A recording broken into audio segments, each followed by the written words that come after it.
Еліміздің ертеңі жас ұрпақтың қолында, ал жас ұрпақтың тағдыры ұстаздардың қолында деп елбасымыз Нұрсұлтан Әбішұлы Назарбаев айтқандай, озық ойлы, ұшқыр қиялды, жаны жайсан, кең жүректі, білікті ұстаздардан білімді де білікті шәкірттер шығады.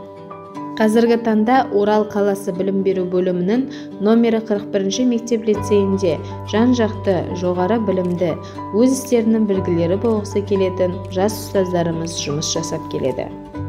Ақырын жүріп, анықпас, еңбегін кетпес далаға, ұстаздық еткен жалықпас, үйретуден балаға деп дана Хакім Абай атамыз айтып кеткендей, жас мамандарымыз әр оқушыға білім нәрін сусындатып, өмірлік бағыт сілтеп, өмірге кірпіш болып қалануларына септіктерін тигізуде. Әр баланың жүрегіне жол тауып, бала бойындағы дарынды аша алатын, ұшқыр ойлы, қабілетті, жауапкершілігі мол маман болу жас мамандарымыздың басты мақсаты. Әрбір жас маман педагогикалық шеберлік пен жаңа технологияларды жетік меңгеріп, заман талабына сай оқытудың қандай тиімді тәсілдерін қолдану керектігін игеріп, күннен күнге дамуда. Ұстаздық жолында жас маманның кәсіби тұрғыдан қалыптасуы әуелі еңбек пен тынымсыз ізденісті талап етеді.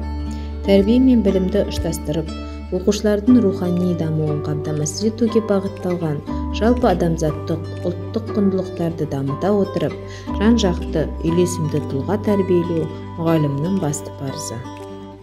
Жас ұрпақтың салауатты өмір сүруге көзқарасын қалыптастыру, зиянды әдеттерден аулақ болып, спортқа деген құлшынысын арттыру ұстаздар қауымының аса маңызды міндеттерінің бірі.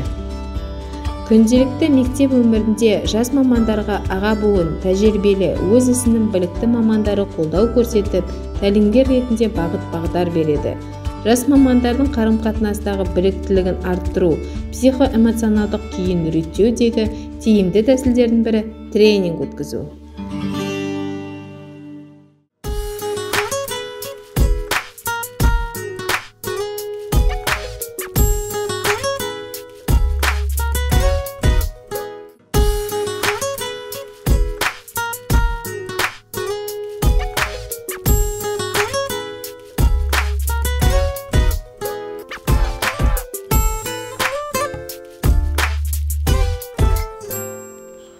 Мектеп-лицейімізде 19-20 сәуір аралығында жас мамандар апталық өтеді. Апталық аясында жас ұстаздардың білімін шыңдау, бағыттау, үйрету мақсатында әртүрлі іс-шаралар жоспарланған. Бізбен бірге болыңыздар.